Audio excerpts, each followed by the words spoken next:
आज तुलसी जइया नारायण के लगिया।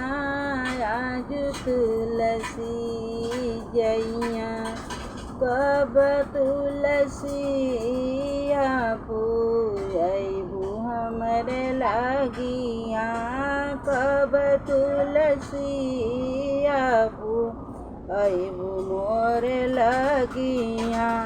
अबू मोरे लगिया अबू हमरे लगिया। सवर खाई विष्णु सवर रखा। एकादशी दिनवा देव उठनी के दिनवा। एकादशी देव उठनी के ही दिनवा प्रभु। वही दिनवा हम लेके आइब डोलिया कहार हो।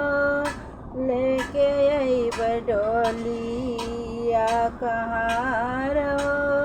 वही दिनवा प्रभु होइया मिलनवा।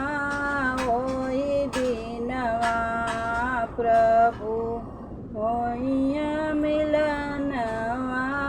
वही दिनवा प्रभु आज तुलसी मिलिए नारायण से। आज तुलसी मिलिए काका सेवकवा लोगन हमके चढ़ैया तुलसी। काका सेवकवा लोगन हमके चढ़ैया तुलसी।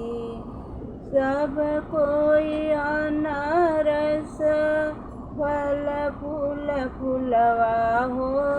फल फूल फूलवा हो।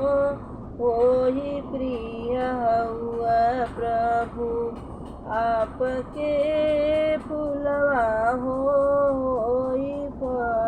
वही फल हुआ प्रभु आपके ही फूलवा हो। वही फल हुआ प्रभु आज तुलसी मिलिया नारायण से। आज तुलसी मिलिया।